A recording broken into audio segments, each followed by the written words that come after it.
Olá, bem-vindos a mais um Jump Talk, o podcast da Jump, onde a gente discute mercado, a gente discute tecnologia, como essas coisas se integram, sempre trazendo aqui um convidado muito interessante, né? E hoje a gente está aqui com Geraldo. Geraldo, hoje diretor de TI da IP, mas eu queria que você se apresentasse para o nosso público, falasse um pouquinho da sua história, né? Quem é o Geraldo, o que o Geraldo faz, né, da onde o Geraldo veio e para onde o Geraldo vai. Legal. Bom, muito obrigado. Primeiro, obrigado a Jump pelo convite. Muito feliz de estar aqui com vocês. Obrigado a você, Anderson, a você, Gilberto, aí pela presença de vocês também. Muito legal falar de onde a gente veio, né? Dar um remember aí. Sou filho da dona Maria Helena, nasci aqui em São Paulo. Eu sou esposo da Silmara, pai do Nicolas, pai da Alice, pai do Lincoln também. Sou formado na área de TI. Eu fiz um MBA em gestão empresarial na FGV e mais recentemente eu me formei, fiz um mestrado, na verdade, na Federal do Paraná em inteligência artificial. Trabalho desde os 13 anos, trabalhei em bancos, por muitos anos. Depois da minha formação, eu digo que eu fui agarrado pelo CPG, porque aí a partir daí eu trabalho, né, tenho trabalhado, e não é porque eu busco isso, mas acaba o CPG me buscando, né?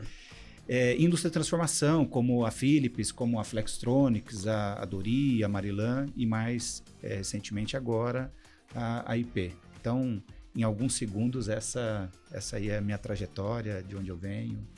Perfeito, bacana. E eu também estou aqui com o Gilberto. Gilberto, quer se apresentar? Claro. Bom dia a todos, eu sou o Gilberto, eu sou diretor comercial da Jump e quero agradecer ao Geraldo também por essa oportunidade de conhecê-lo um pouco mais, conhecer a sua história, e seja bem-vindo aí no nosso bate-papo de hoje. Valeu. Geraldo, eu estava vendo um pouquinho do seu LinkedIn antes da gente conversar, e a gente conversou um pouquinho antes. Você tem já quase 30 anos de carreira com tecnologia, certo? É isso. E aí eu queria começar falando um pouquinho sobre, ao longo dessa sua trajetória aí de quase 30 anos, qual sua visão e quais foram as tecnologias mais marcantes, principalmente para a indústria de transformação? Bom, como eu disse, né, eu comecei a trabalhar muito cedo e fiz colégio técnico muito cedo também. Eu fiz colégio técnico em processamento de dados e ali eu já comecei a descobrir que existiam algumas tecnologias que se usava muito nas grandes empresas e não tanto nas empresas médias e pequenas. Era tudo muito artesanal. Não tínhamos nem internet naquela época ainda. Estou falando de 1992 e tal. E aí eu vou estudar e começo a ver sistemas de gerenciamento em geral, mas nada muito integrado. Quando eu termino a faculdade, em 97, eu conheço o tal do ERP, né? Poxa, tem um negócio aqui que parece ser interessante, né?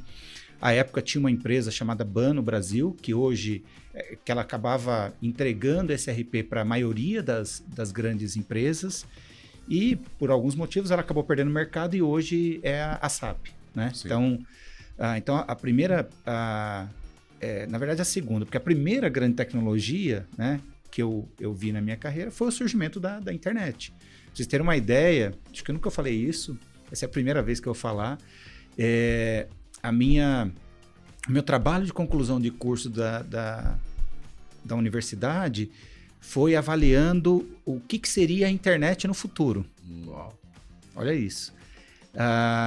E naquele momento a minha visão era que no máximo a gente ia conseguir digitalizar os jornais impressos. Era essa a visão. Era essa a visão. Pegar um material físico e transformar em digital. Em digital. Era isso. Né? Não tinha noção ainda. Não, nenhuma noção das possibilidades. Então, eu acho que a internet foi um grande marco aí na trajetória. Depois vem o ERP, né? Você fala, poxa, o ERP E aí começa a surgir uma série de outras, depois a gente fala de IoT, aí começa a falar de machine learning, de inteligência artificial e assim por diante. Mas os dois que marcaram muito, né, e que estão muito ligados à minha carreira, é a internet e um grande sistema que acaba gerenciando empresas grandes, e hoje, por menor que seja a empresa, você tem essa condição de ter um sistema de gestão integrado. Até pela sua carreira acadêmica, né, Geraldo? Você é sempre nas descobertas, né? É isso. Então, falando da internet, antes da internet chegar com toda a velocidade que a gente vê hoje. E já lá, mocinho, tratando do curso técnico, tentando entender a informática, tentando entender o que a tecnologia traz, né? É isso, Gilberto. E é engraçado porque, assim, nada foi planejado, tá? E, assim, eu não tinha, assim, o sonho de trabalhar na área de tecnologia. A única coisa que eu tinha certeza lá na década de 90 é que eu não queria mais ser office boy. Isso era certeza que eu tinha. Porque eu já estava cansado de andar no centro de São Paulo, em todos os cartórios de São Paulo e assim por diante. E essa era a certeza que eu tinha. E aí, quando eu começo a olhar para tudo isso, eu falo, caramba, isso aqui é bacana. Olha, a gente consegue levar o mundo físico para o mundo digital e tem muitos benefícios nisso, né? E aí você tocou no assunto da questão da academia, né? Então, eu lecionei por 10 anos em 2 universidades, tanto na graduação quanto na pós-graduação. E aí é o momento que você mais aprende. Eu comentava isso com um amigo esses dias. Você pretende voltar a dar aula? Eu falei, eu tenho muita saudade de dar aula. Porque por mais que você se prepare para dar aula, você, né, avalie aí os materiais que você vai compartilhar e tal, não acontece aquilo na aula, porque aí eu estou falando de tecnologia, tá? Pode ser que nas outras disciplinas isso se aplique de maneira diferente. Mas as perguntas vão surgindo e os alunos vão trazendo a coisas que eles estão vendo, que você fala, cara, eu estou aprendendo mais com eles do que eu estou podendo, na verdade, ensinar. Evidentemente que alguma base você entrega, mas, sim, aprendi muito nessa questão aí da academia. E isso também me incentivou aí para fazer o mestrado, né? Então, eu fiz 3 anos de mestrado, geralmente as pessoas fazem 2 anos, porque se dedicam, né? O tempo todo. Eu não tive essa condição, eu trabalhava e fazia o mestrado, e já tinha 3 filhos e 5 cachorros, então não dava para fazer de uma maneira acelerada, mas ainda assim consegui concluir e, enfim, tiro proveito até hoje disso. Legal. Então, perfeito. E aí, falando um pouquinho de como a tecnologia... Você falou um pouquinho de como a tecnologia entrou na sua carreira. E aí você entrou na indústria de transformação, como você disse, né? Grande parte da sua carreira foi na indústria de transformação. Como você enxerga a tecnologia, a importância da tecnologia na indústria de transformação? Porque eu acredito que, assim, a tecnologia ela é essencial de ponta a ponta, né? A gente estava conversando antes e você estava falando um pouquinho sobre a IP e, assim, a gente pensa na tecnologia lá para entender, talvez pegar os dados para descobrir o quanto eu tenho que produzir e tudo mais, mas não é só na produção, não é só na logística, né? Não é só no momento que o produto vai para o mercado, vocês olham até a ponta final, né? É isso. Bom, eu vejo que assim, a tecnologia ela está ligada diretamente à competitividade das empresas. A empresa que ela não leva em consideração a tecnologia de uma maneira extremamente estratégica, ela já perdeu espaço, ela está perdendo espaço e não está observando, não é? Nós falamos há pouco aqui de dados, né? Que é uma grande demanda, né? Que a gente vê, a IP tem essa demanda e a IP tem conversado com uma série de empresas e que estão nessa jornada também, cada uma num ponto diferente, mas estão nessa jornada. Mas o que você coloca é muito importante porque quanto mais você aplica tecnologia na cadeia de valor fim a fim, mais você consegue entregar para o teu consumidor final, para o teu cliente e depois para o teu consumidor final, produtos de excelente qualidade e a um custo competitivo, né? nenhum de nós mais aceita menos que isso, né? Tem a história do eu, do ou, né? Antes a gente tinha muitas situações de empresas de monopólios. Então eu me lembro lá atrás que tinha uma empresa que fornecia telefonia no Brasil. Para comprar carro você tinha fila. Lembram disso? Sim. Você entrava numa fila para comprar carro. E hoje a concorrência é muito maior. Então, mais concorrência, para se diferenciar, é mandatório mais tecnologia. Maior desafio. Maior desafio. A IP, por exemplo, ela aplica tecnologia desde a captura do pedido de vendas até a pós-venda. Passando pelo supply, passando por um CD, que a gente chama de CD 4.0, é o CD mais tecnológico da América Latina. A gente está prestes a lançar o caminhão autônomo, que é um caminhão que levará produtos da fábrica para o CD num ambiente controlado de maneira autônoma, né? Trazendo produtividade, assertividade e assim por diante. A gente avalia as gôndolas do supermercado, né? Como é que estão os nossos produtos, etc., com reconhecimento de imagem, né? A gente usa algoritmos de inteligência artificial para fazer os planos de negócio com os nossos clientes, né? Que favoreça a nós e a eles também, para que o nosso produto gire com mais velocidade na gôndola. E daria para ficar aqui um tempão falando sobre todos os investimentos que a IP faz, mas sempre com um único propósito, né? Com o propósito de aumentar a qualidade do produto e entregar um custo competitivo para o consumidor final. Se não tiver ligado a isso, para nós não faz sentido, né? Costumo dizer que tem algumas empresas, e está tudo certo, não tem nada errado em relação a isso, que fazem muita fumaça com tecnologia, né? Olha, temos aqui a tecnologia A, B, mas você olha e fala, caramba, mas o que isso ajuda no produto? O que isso ajuda na comunidade? O que isso ajuda na sociedade? Está muito ligado à marca, né? E, de novo, cada um com a sua estratégia. Sim. Não é a estratégia da IP. A estratégia da IP é aplicar tecnologia que esteja ligado ou à governança, ou ao meio ambiente, ou ao social, ou aos nossos produtos e aos nossos consumidores. Essa é a diretriz. E você passou por outras indústrias, como a Dori, Marilan, a Philips, Philco, a Philips mesmo. Iluminação. Quais são os maiores desafios? Porque assim, quando você pensa em indústria, né, a indústria ela tem um objetivo fim ali, que é fazer a transformação e criar um produto que vai para a prateleira para ser vendido para o consumidor. Eu acredito que assim, hoje já está muito mais fácil de levar para gestão, né, levar para o CEO da grande indústria, que muitas vezes é até familiar, né, a ideia de que a tecnologia é necessária. Mas no passado acho que não era tão fácil assim, né? Você tinha diversos obstáculos para isso chegar lá. Eu vou investir aqui na linha de produção, em ter mais um galpão, ou vou investir em ter um ERP, né? Quais são os maiores obstáculos e desafios que você viu aí na sua história dentro dessa indústria? Cada empresa é uma história diferente, mas apesar disso, a gente consegue capturar sinais claros, né, dessas barreiras. Então, eu digo o seguinte, tudo está ligado ao resultado.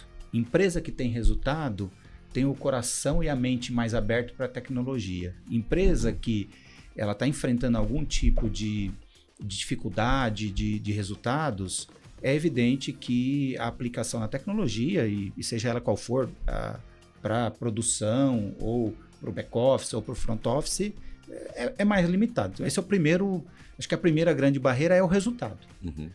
Em o resultado acontecendo, que aí você não sabe quem nasceu primeiro, o ovo ou a galinha, né? Sim. Eu coloco tecnologia para ver o resultado, o resultado vem para colocar tecnologia. Essa é uma grande discussão, né? Mas eu tive o privilégio e a sorte de passar por essas, vou falar dessas 3 empresas, a Dori, que são mais recentes, né, da Marilan e da IP, que foram empresas visionárias, né? Empresas que fizeram investimentos, inclusive em momentos que o resultado não estavam tão fáceis assim, né? Especialmente na Dori e na Marilan. e que os sócios acreditaram que era necessário fazer uma modernização da infraestrutura, era necessário tirar a obsolescência, era necessário implementar um ERP de primeira linha, né? E então eu acho que é um pouco disso, né? E todas essas empresas que eu estou te falando são empresas familiares, não estou falando aqui da Philips, que aí é um outro modelo, mas Dori, Marilan e IP são empresas de dono, são empresas que têm ali uma governança muito próxima. A Dori agora não mais, né? Acabou sendo vendida. Mas eu acho que, assim, grande barreira é a barreira do resultado, né? E a segunda grande barreira é o quanto que você consegue explicar para o board a importância e a história do show me the money, né? Tudo bem, você quer 10, mas quanto que você me devolve? E quando você me devolve com esses 10? Né? Então tem que ter uma habilidade na cadeira do CIO de mostrar que você está fazendo investimento e não está gastando. Sim. Porque a facilidade disso acontecer é uma linha muito fininha entre o que você investe e o que você gasta. A gente falava de fogo e fumaça agora há pouco, né? A depender da direção que você dá, né, você acaba gastando e não investindo. Vou dar um exemplo muito claro. O hype da GenAI. Sim. A gente está olhando isso agora sobre 3 dimensões. Primeiro quando lança... Desculpa. Quando lança, nós temos a corrida da GenAI. Vamos correr, vamos entender, porque a gente nem entendia direito o que era. Será que vai substituir o ser humano, né? Coisas desse tipo. Isso passou, né? Segunda corrida. Bom, entendemos o que vamos aplicar esse negócio em tudo quanto é lugar. Tudo quanto é lugar e etc. Segunda corrida. Agora, qual é o momento que a gente está vendo? Como aplicar direito. Como é que isso, de novo, leva uma melhor experiência para o colaborador? Como é que isso melhora a qualidade dos meus produtos? Como é que isso melhora, encurta, elimina os meus processos? Como é que isso reduz, né, o consumo de bens que estão escassos no planeta? Então agora começa a se discutir com mais parcimônia a questão da GenAI, por exemplo. Eu não sei se eu respondi, mas... Não, respondeu e acho que entrou num tema bacana. Ia ser minha próxima pergunta, né? Como vocês enxergam hoje na IP, como que é o equilíbrio entre olhar para as tecnologias que são de base, né? Você citou um RP, por exemplo, ou tecnologias que são a base lá na logística, na produção, e fazer o equilíbrio para também olhar para essas tecnologias emergentes. Né? A IA, o que a gente tem visto de muitos clientes nossos essas 3 fases foram muito claras. Hoje a gente está nessa fase onde, no final das contas, e o dinheiro que eu investi lá, qual o resultado que está dando aqui, né? E é o resultado financeiro que está dando aqui, né? E muita gente não está conseguindo chegar nisso, porque foi no hype, né? Tinha que fazer, tinha que aplicar e não aplicou direito. Como que vocês fazem esse equilíbrio lá na IP? Né? Como que vocês olham para as tecnologias? Ok, eu tenho que manter aqui a minha base funcionando, só que eu tenho que estar com esse olhar no futuro também. Excelente pergunta. Quando a gente fala excelente pergunta, é que a gente tem a resposta pronta já, né? Já está discutindo isso há um tempo. Já está discutindo isso há um tempo, isso mesmo. Bom, primeiro que, assim como você citou, né, na fábrica, o equipamento ele fica obsoleto, o equipamento ele deprecia, o equipamento em algum momento ele precisa de uma revitalização ou de uma substituição. A tecnologia não é diferente. A tecnologia ela perde valor ao longo do tempo. Né? A gente tem uma curva de valor de todas as tecnologias, seja do hardware, seja do software e assim por diante. Ainda mais hoje, né? Que você tem muito rápido. Mudanças tecnológicas a todo momento. A todo momento. Tem coisa nova. Exato. Bom, como é que nós fizemos lá, né? Estamos fazendo? Tudo parte do nosso planejamento estratégico. Então, a IP, ela tem uma visão, criou um plano de 7 anos, que é chamado de 70 em 7. É um paralelo, né, com o plano do Juscelino, de 50 em 5. 55. Nós estamos executando agora o 3º ano desse planejamento estratégico. E esse planejamento estratégico, ele tem diretrizes estratégicas muito claras. Então, o que nós queremos? Nós queremos dobrar de tamanho em 7 anos. Por isso chama 70 em 7. O que significa dobrar de tamanho? Significa ter uma receita operacional líquida o dobro do tamanho que nós tínhamos. Só que, se a gente for olhar, tem muitos ingredientes para isso que pode levar você a dobrar uma empresa. Por exemplo, uma superinflação ou outras variáveis que não estão diretamente ligadas ao poder de execução do negócio. Sim. Então, um outro driver é um EBITDA X. O outro driver é o OPEX ou o SG&A X% em relação à receita. Isso segura que a gente realmente dobre de maneira sustentável. Bom, uma vez que a gente tem isso, para o CIO, é tudo que um CIO deseja, porque ele tem com clareza aonde ele precisa chegar aplicando tecnologia. E aí a gente escreve um plano diretor que está muito ligado ao primeiro ponto que você coloca, que é como é que eu não deixo as coisas ficarem obsoletas? Então, esse é o primeiro ponto, você tem que olhar para isso.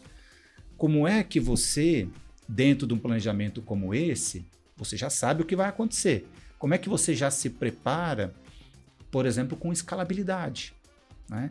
Você vai manter uma estrutura engessada ou você vai procurar uma estrutura que te permita escalar e avançar? A gente tem também, dentro desse plano diretor, o conceito, que eu acho que foi o Gartner que criou, pelo menos foi o primeiro lugar que eu vi isso, que é o conceito de Total Experience.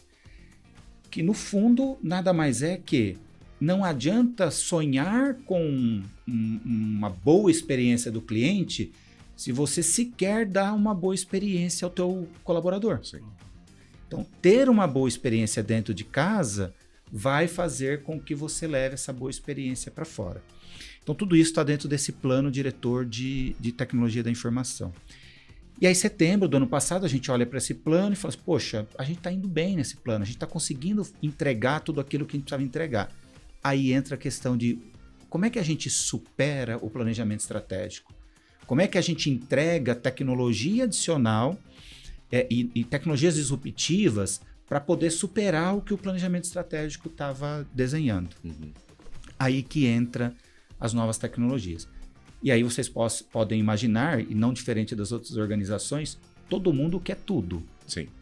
Do CEO ao estagiário, todo mundo quer usar as tecnologias mais modernas, né? Se pudesse, tava todo mundo com o óculos lá do metaverso, usando os computadores quânticos e, de novo, do estagiário, né? Só que a gente sabe que essa conta não fecha, né? Você tem que ter equilíbrio para isso. Então, a gente cria um fórum de inovação tecnológica, onde participam a diretora de estratégia da companhia, o head de segurança da informação, a gerente executiva de gente e cultura e eu. E o nosso head de dados e inovação está nesse grupo também, porque dados está muito em voga. Ele é um habilitador para que muita coisa aconteça, né? Então, através desse fórum, a gente discute, à luz do planejamento estratégico, as demandas que vão chegando de inovação, né? Então, a gente cria um plano diretor de inovação tecnológica, que ele é um complemento ao plano diretor de tecnologia da informação, que já tem 25 projetos acontecendo na empresa, com tecnologias disruptivas. Eu comentei aqui, eu não sei se foi antes da gente começar a gravar ou foi depois, mas a gente usa um dos algoritmos da inteligência artificial para gerar o que a gente chama de plano de negócio inteligente, né? Que é o que eu vou negociar com os clientes e que entregue uma boa relação para que, de novo, o produto vá para o cliente e que ele possa girar e ter também os retornos dele lá. Comentei sobre o caminhão autônomo, sobre o CD 4.0. A gente tem também a inteligência artificial Yara, que está no nosso site, né, onde você pode ir lá perguntar, por exemplo, se você começou a morar sozinho, você nem sabe como é que lava a roupa. Você pergunta lá, Yara, me ajuda como é que eu lavo roupa. Ela vai te ensinar como é que coloca a roupa dentro da máquina e tal.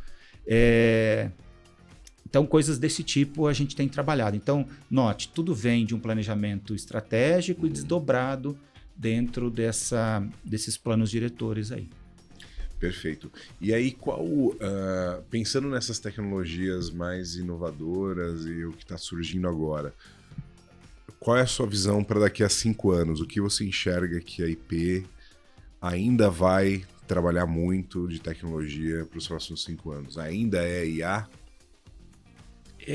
Eu acho que a IA passa pela IA, seja convencional, seja a IA generativa. Mas o que eu enxergo é que a gente, não só na IP, mas acredito que boa parte das empresas, eu converso com vários colegas CIOs do mercado, a tecnologia ela está muito na prateleira hoje, né? Se você for olhar, a gente falou de ERP aqui, você pode escolher na prateleira, todos são muito bons, né? Todos são muito... vai depender essencialmente das pessoas, de como é que as pessoas aplicam a tecnologia, né? Então tem até estudos do Fórum Econômico Mundial que falam um pouco sobre isso, que é a questão de como é que a gente prepara as pessoas para o melhor uso da tecnologia. Como é que, a gente falava há pouco aqui, né? Como é que a gente faz um bom letramento digital dos colaboradores para que eles possam fazer o melhor uso. De novo, para você usar o chat GPT, você dá next, finish. Começa a usar o chat GPT dentro da tua organização. Mas o que isso vai mudar? Exato. Se a gente não tiver um letramento? Então, eu acho que a tecnologia, a gente vai passar ainda por todas, por aquelas que ainda não existem, porque em 5 anos ainda vai criar né? A gente acabou de falar do computador quântico, né? Que começa a virar alguma coisa, né? O próprio metaverso, que ele declinou na hype, começa a surgir de novo. A GenAI ainda continua, né? O poder de processamento faz com que habilite muita coisa da década de 50 que ficou só nas provas de conceito, que nem chamava prova de conceito naquela época, né? Ficou só na prova de conceito e agora está vindo, né? Com toda a força. Mas de nada adianta se a gente tiver um cuidado adequado com os dados. Então, antes a gente via a famosa pirâmide de sistemas, processos e pessoas. Não sei se vocês notaram, agora processos, pessoas, tecnologia e dados no centro. Então não é mais um triângulo, agora é um quadrado, né? Agora a preocupação com o dado ela é fundamental. Mas os desafios, né, serão esses. Como é que a gente lida com os dados corretos? E como é que a gente capacita as pessoas para o uso da tecnologia. E aí, de novo, qual é aquela que vai dar retorno para a organização, né? Vai fazer sentido ter novos robôs como a gente teve no nosso CD? Se fizer, ok, né? Se tiver alinhado, né, também, obviamente, com os valores e a cultura da organização, assim será feito, né? Eu falo isso porque quando a gente substitui as pessoas por robôs dentro do nosso CD, o nosso valor, né, dizia que aquelas pessoas precisariam... a gente não ia usar mais as mãos daquelas pessoas, mas a gente passou a usar a cabeça delas. Então, essas pessoas foram redistribuídas dentro da organização. Então, eu tenho até dificuldade de te responder de maneira mais É assim, olha, nós vamos usar o computador quântico, ou nós vamos usar a inteligência artificial, ou eu vou usar o metaverso, seja lá o que for, né? O que a gente tem é uma linha de pensamento e preocupações com dados e com pessoas. Tem uma questão que você trouxe algumas vezes na sua resposta que tem muito a ver com a cultura das pessoas utilizando a tecnologia. Qual o cuidado que vocês têm com a cultura dentro da IP, dentro da organização, ou de outras empresas, outras experiências que você passou, e como vocês fazem isso lá na IP? Porque assim, você falou, legal, eu tenho lá o ChatGPT, você dá 3 cliques, você começou a usar o ChatGPT. Mas se a pessoa está usando o ChatGPT sem saber como interpretar as respostas, sem saber das falhas de segurança que ela tem que tomar cuidado, né? Sem saber de como usar aquele resultado do ChatGPT, não vale de nada. Né? Como que vocês levam essa cultura para toda a organização e se essa cultura é levada para toda a organização mesmo? Legal. Essa é a nossa ideia, tá? Levar a cultura do data-driven para toda a organização. A gente fez um mapeamento recente com um instituto que nos ajuda a fazer isso lá. E a gente entendeu onde que a gente estava, né? Em que nível que a gente que a gente está, e a gente tem trabalhado em um primeiro momento com o board da companhia. Então a gente, primeiro, né, fez a entrevista com todos para entender como é que a gente tomava decisões, se essas decisões eram decisões que de verdade a gente olhava para o dado anterior para aprender tanto coisas boas quanto do que não fazer e avançar, né? Uhum. Então esse foi um primeiro momento de mapeamento. A gente está agora, a gente definiu 2 grandes processos críticos de tomada de decisão que a gente tem. A gente está desenvolvendo o que a gente chama de produtos de dados, e, ao mesmo tempo, trabalhando na cultura das pessoas para o uso desses produtos de dados. Porque vai desde como a pessoa pede o dado até como ela vai utilizar. Uhum. Então, tem coisas muito bacanas, assim, básicas que a gente consegue fazer para você entender se você está sendo data-driven ou não. Então, você faz uma listinha de perguntas assim, para que esse dado? Qual é a decisão que você vai tomar? Quais são as ramificações a partir dessa decisão? Nesse momento, posso garantir para vocês que metade das demandas caem. Porque a pessoa mesmo percebe que aquilo não vai ser uma ferramenta de tomada de decisão. Né? Então, para nós é uma jornada, a gente está no começo dessa jornada, mas a gente minimamente tem a visão de que isso é necessário para não jogar fora, por exemplo, o projeto de governança de dados que a gente acabou de fazer. Então, a gente fez limpeza, fez saneamento, fez unificação dos dados, criou uma área para que as informações sejam uniformes, sejam adequadas. E aí, se você fizer isso e não fizer bom uso do dado, não vai adiantar. Não tem valor. Pensando... Em muitos lugares a gente vê a inovação por inovação, né?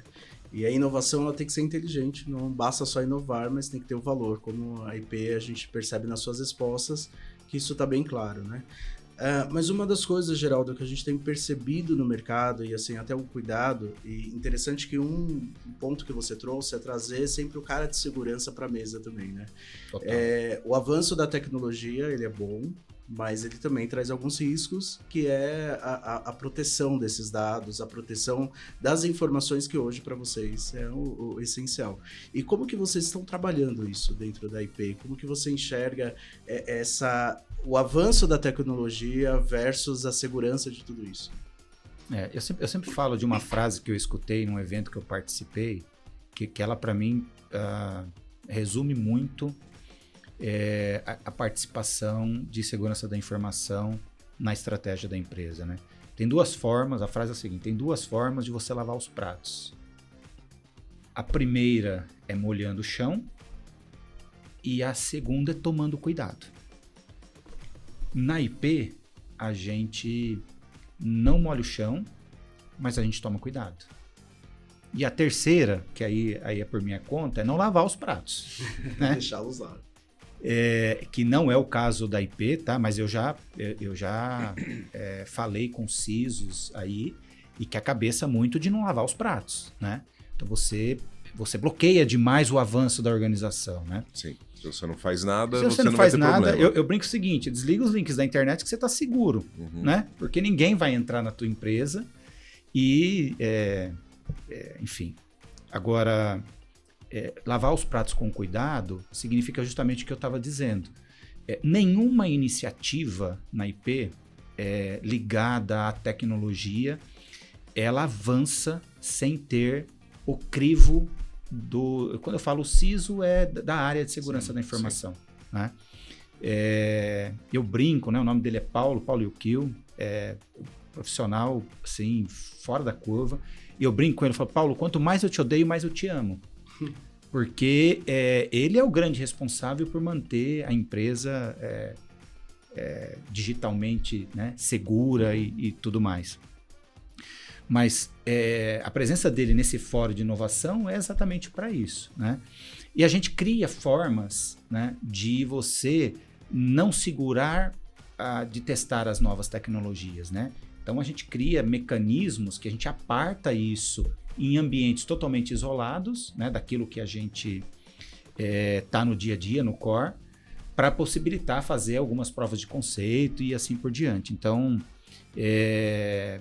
eu vejo que é fundamental. Só quem já teve contato com empresas que tiveram issues de segurança da informação sabe o quão traumático é isso, quão ruim passar por uma situação, algum incidente de segurança da informação, né? Então, acho que é um pouco disso. Legal. E eu fiquei curioso com uma coisa, né? Eu fiquei pensando aqui, você estava falando um pouquinho sobre o CD da IP, né? Que ele tem o suprassumo da tecnologia, um dos mais tecnológicos do país. Como é que funciona esse CD? Legal. Você pode falar um pouquinho? Claro, posso. Esse é um case público, tá? Se você colocar no YouTube aí, colocar CD 4.0 IP, vocês vão ver. Vale a pena, é muito bacana. Antes de falar do CD, como é que ele funciona e tal, eu queria voltar numa pergunta que você falou, assim, o que a IP pensa para os próximos 5 anos, os desafios, etc, etc. E o CD é legal por quê? O CD não funciona se as premissas não funcionarem. E as premissas não têm nada a ver com IoT, com inteligência artificial, com robô, com robótica, nada disso. As premissas são, por exemplo, o pallet estar estrechado perfeitamente. A madeirinha do pallet, ela não está quebrada. Não está quebrada, não está frouxa. Entre outras premissas que não tem nada a ver com a tecnologia em si. Então, por isso que eu digo assim, a gente tem que ter letramento, a gente tem que ter... se o dado tiver tudo bagunçado, o robô vai bater um de cara com o outro, né? No nosso caso não, porque ele tem um sensor que não bate em nada, mas extrapolando aqui, é isso. Se a gente não tiver as premissas, a gente acaba não habilitando as tecnologias.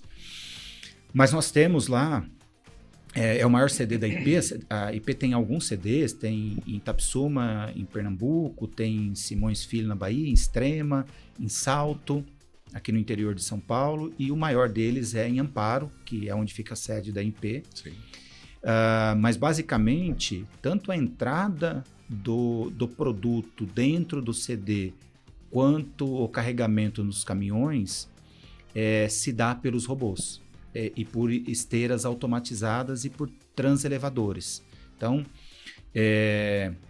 logo em breve, esse caminhão autônomo que eu comentei com vocês, ele retira os pallets das unidades produtivas que a gente tem lá dentro do Parque de Amparo. Ele encosta, óbvio, tudo programado, né? Ele encosta no CD por uma esteira que retira esses pallets de dentro do caminhão os LGVs, que são os robozinhos lá, ou os robozões, né? Tem uns que pega, eu não lembro exatamente, agora são 2 ou 4 pallets de uma vez e ele armazena. E aí depois, né? Conforme vai tendo os faturamentos, os mesmos robôs, eles levam isso para as docas de saída, né? Mas mais do que eu explicar, eu convido, né, ao público aí, dar uma pesquisada no YouTube lá, coloca CD 4.0, IP, tenho certeza que vocês vão gostar do que vão ver lá, é muito bacana. Não, bacana. E aí uma outra coisa que eu também estava curioso, que assim, a gente conversou um pouquinho antes de começar a gravar, na verdade uma conversa anterior, e você falou que a preocupação da IP, ela não tá só em colocar o produto na prateleira. O produto ele tem que sair da prateleira, né? Então vocês olham muito pro consumidor final, né? Quais são as ações que a IP faz e como que a IP usa a tecnologia para que isso aconteça? Para que o produto, primeiro, para que você tenha benefícios para o seu revendedor lá, para o ponto de venda, né? E benefícios também para esse consumidor final que vai pegar o produto da prateleira e levar para casa. Muito legal. A gente chama isso, na verdade o mercado chama isso, né, de sell-in e sell-out, né? Então, o sell-in é quando a indústria ela vende para o supermercado em geral, seja o atacadista, o atacarejo, o varejo mais tradicional. E a gente, quando o produto nosso ele vai para o carrinho do consumidor e vai para casa do consumidor, se dá o sell-out, né? A preocupação da IP é evidentemente que a gente tem um compromisso, né, com o varejo, com o supermercadista, mas não adianta de nada, nem para nós e nem para o varejista, se o nosso produto ele só mudar de estoque. Ou seja, ele sai do estoque da IP e ele vai para o estoque do supermercado. Não faz muito sentido, né? E aí eu deixo isso na mão dele e ele que se vire com isso. Isso não é uma parceria legítima, né? Então, quando eu falava no início para vocês, o que a gente chama lá do plano de negócio inteligente, está ligado a isso, né? Quais são as ações que eu planejo de maneira customizada, porque uma grande loja na Marginal Tietê de um supermercado de 2 checkouts, as ações são completamente diferentes. São totalmente diferentes, né? Como eu ajudo esse varejista a fazer o meu produto girar dentro da gôndola dele, são ações completamente customizadas. E aí a tecnologia e a inteligência artificial têm ajudado a gente nisso, né? Em criar o melhor plano para cada um desses clientes. Então, este plano também é um plano que usa de maneira massiva, obviamente, dados. Então, quanto melhor esses dados, melhor essa inteligência artificial for alimentada por bons dados, melhor é o resultado. Ela só é o liquidificador. Então, eu tenho os ingredientes, são os dados, eu coloco no liquidificador da inteligência artificial e ele me responde esse plano de negócio que ajuda tanto a IP quanto o varejista. Bom, uma vez que a gente faz isso, a gente também vai para dentro do supermercado e a gente olha como é que está a disposição dos nossos produtos e como é que está o giro desse produto. De novo, se esse produto não girar, é prejuízo para a IP e é prejuízo para o varejista também. Então, a gente os varejistas têm compartilhado dados conosco, por exemplo, do estoque dele. Então, eu sei, baseado no estoque dele, que não adianta nada eu vender mais caixas de produto daquilo que ele já está com estoque acima do que ele deveria estar. Então, a ação tem que ser diferente, né? Eu tenho que entregar ali algum mecanismo para fazer esse produto girar e não empurrar mais produto para ele, né? Então, essa parceria com vários clientes que a gente tem ajuda a esse produto a girar. A outra coisa também, usando inteligência artificial, é você ir na gôndola. Antigamente, a gente tinha os promotores, então ele tinha que ir lá, posicionar os produtos, né? Ele pegava uma trena, ele media, falava, poxa, eu precisava preencher aqui, sei lá, 50, 60 centímetros de produto, tirava uma trena lá e tal, muito manual, né? Hoje a gente já usa inteligência artificial, que é o OCR, na leitura de imagens, para poder, a foto já me diz o seguinte, olha, tô ok ou não tô ok? Tô próximo do ideal ou não tô próximo do ideal, né? Eu, como promotor, se a minha foto ela não estiver muito próximo do 100%, eu vou ter até vergonha de mandar para o back-office, né? Eu vou lá e vou arrumar para deixar no 100%, claro, se for possível, se tiver todos os produtos e assim por diante. E, ao mesmo tempo, eu consigo olhar a concorrência e assim por diante. Então, de novo, eu poderia falar aqui de uma série de outras iniciativas, mas só para vocês terem uma ideia, dentro da cadeia de valor, os cuidados que são aplicados através, com o uso da tecnologia, para poder fazer essa cadeia girar adequadamente. Interessante essa questão de você conseguir usar os dados e entregar valor através de dados para o varejista. Só que eu acredito que isso aconteça com grandes varejistas, né? Vocês têm, ou isso já acontece com pequenos varejistas também, com mercados menores, mercado de bairro, né? Ou se isso não acontece, se vocês têm planos, né? Se isso é um pensamento da IP também, de como que eu levo essa tecnologia para esses players menores. Muito bom. De fato, hoje isso ainda está nos grandes players, né? Não em todos, tem alguns que têm a sua estratégia, acabam não compartilhando as informações, e está tudo bem, a gente descobre de outra forma, usando inteligência artificial também, qual é o melhor plano que a gente deveria oferecer e negociar com esse cliente.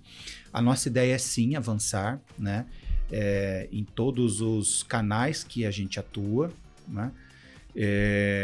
Mas hoje isso é um desafio, tá? Você trazer os dados dos pequenos varejistas é um desafio. Na verdade, esse pequeno varejista ele tem uma série de desafios. Tem muitos desses pequenos varejistas que assim, ele nem separa muito o que é a empresa da família, o que é a empresa das contas pessoais dele. Então ele tem um problema ali de gestão, ele tem um problema às vezes de caixa, né? Ele tem dificuldade de saber qual é o melhor lugar que ele deveria comprar, né? Então a IP tem trabalhado, por exemplo, com o Mercado Livre, né? Para poder entregar ir mais longe com o produto ou entregar com uma experiência melhor. Então a gente tem feito algumas iniciativas para poder atingir também esse público. Mas é um desafio. Hoje é um desafio. Se eu pudesse te responder hoje assim, hoje você consegue fazer isso? Não conseguimos. Não é algo que está, né? Tem uma série de brokers no mercado, brokers de informação mesmo, né? Que fazem esse trabalho, por exemplo, com distribuidores, né? Com médios e grandes supermercadistas, mas ainda eu, pelo menos particularmente, não conheço um broker que vá para o cara que tem 2 checkouts, né? A dificuldade é você fazer esse cara entender que ele compartilhar as informações dele. Primeiro ele vai ter que cuidar do dado dele, né? Esse cara não tem, nem tem informação. Nem tem, né? Enfim. Ele sabe o que tem no estoque contando, às vezes nem é sistêmico. Talvez às vezes nem conte, né? Às vezes as folhinhas ali, né? É isso. Não, perfeito. E voltando aqui para o consumidor e para o consumidor final, como que a IP entrega valor, sem ser com produtos de qualidade, né? Mas como que a tecnologia ajuda a IP a entregar valor para o consumidor final? Legal. Bom, comentei com vocês a respeito da Yara, né? Sim. Já é uma excelente iniciativa de como é que a gente facilita o dia a dia e o uso, e lá não está restrito aos nossos produtos, então é evidente que a gente não vai indicar o produto concorrente, mas sem estar limitado aos produtos que a gente trabalha, mas a gente fala de limpeza e personal care de uma maneira muito ampla, tentando ajudar esse consumidor. Mais recentemente, a gente lançou o aplicativo também, onde tem uma série de informações que podem ser consumidas pelos nossos consumidores. A gente já é uma tradição, é conhecido no Brasil toda a promoção do milhão da IP, né? Então, através da coleta dessas informações, a gente consegue identificar ali o que mais ou menos agrada os nossos consumidores. Então, a gente tem alguns milhões de consumidores que entram, participam da promoção, desculpa, e a gente consegue, através disso, identificar, né, de que maneira a gente pode melhorar os nossos produtos, melhorar o nosso atendimento, melhorar a disponibilidade dos produtos em loja e assim por diante, né? Então, tem algumas iniciativas, né, ligadas ao consumidor final para poder melhorar a experiência dele, né? Bacana. Todo mundo quer a Yara em casa, né? Porque a Yara facilita o dia a dia, principalmente quem mora sozinho, né? Exatamente.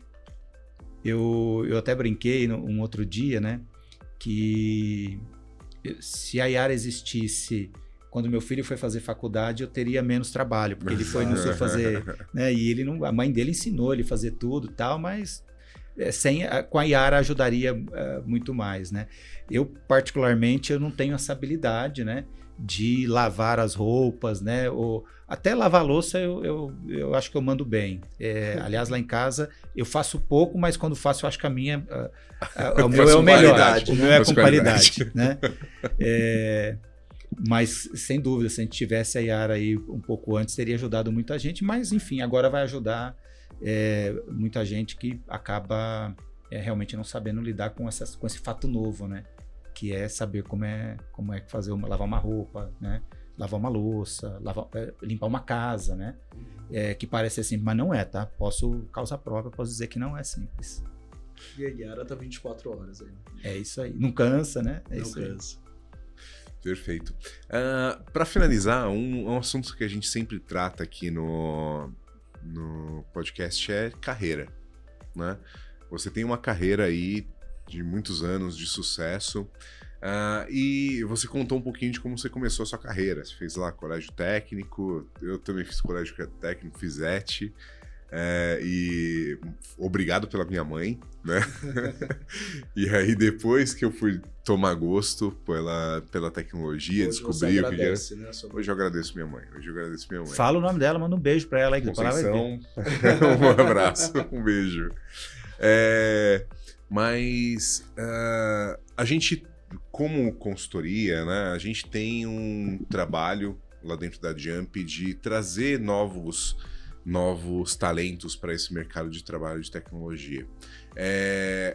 Se você pudesse dar um conselho para você há 27 anos atrás, né, e que você pudesse replicar hoje para essas pessoas que estão buscando entrar no mercado de tecnologia, buscar uma carreira em tecnologia, que conselho você daria? O conselho que eu daria para o Geraldo de 27 anos atrás, primeiro escute mais a sua mãe. Então isso, né, assim como você também, eu fiz algumas coisas, obrigado por ela e obrigado agora, dona Maria Helena, né, por tudo que você fez por mim.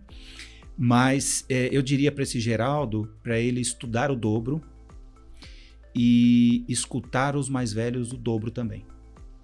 Isso, eu olho para trás e eu vejo que assim, e eu estudo até hoje, tá? Então eu fiz a faculdade, depois eu fiz uma especialização em engenharia de software, depois a gestão empresarial na FGV, depois o mestrado, depois eu fiz algumas aulas como aluno avulso na EASP de doutorado também, e continuo estudando até hoje. E o estudo pode vir de N formas, né? Sim. Você pode ler um livro, você pode assistir um podcast como o da Jump, então já fica aí a dica. Você tem várias formas de fazer. Então, o conselho que eu daria ao Geraldo de 27 anos atrás é estude o dobro do que você estudou, né? E escute o dobro dos conselhos que te deram ao longo da vida. Perfeito. Muito obrigado, Geraldo. Gilberto, você quer fazer mais alguma questão? Tem alguma questão, alguma pergunta? Acho que só agradecer a participação. Eu acho que muito rico tudo que você trouxe, o seu currículo aqui, né?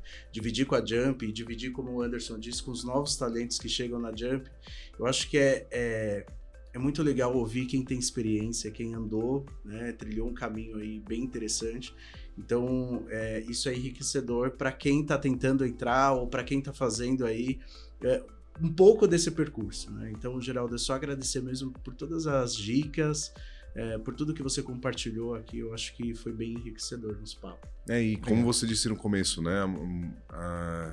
A maioria das empresas estão com os mesmos desafios hoje nas mãos, né? Então, ouvir a sua experiência, ouvir o caminho que você trilhou, né? Como você planejou essa estratégia, né? Como que você está contribuindo com o IP e com outras empresas, acho que auxilia muito o pessoal que ainda está em dúvida de qual caminho trilhar.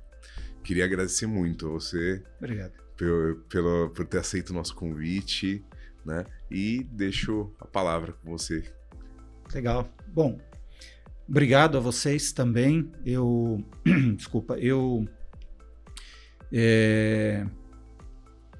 Esses momentos são momentos de muita reflexão, né?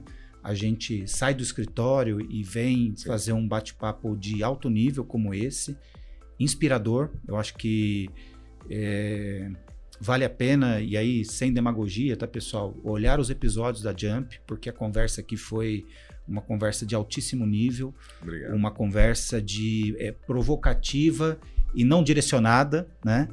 No sentido, olha, se precisar deixar ele na saia justa, nós vamos deixar, né? Isso é legal, porque ajuda a gente a repensar algumas coisas assim por diante. Então, agradecê-los, né? Agradecer, obviamente, a IP por colaborar em participar aqui.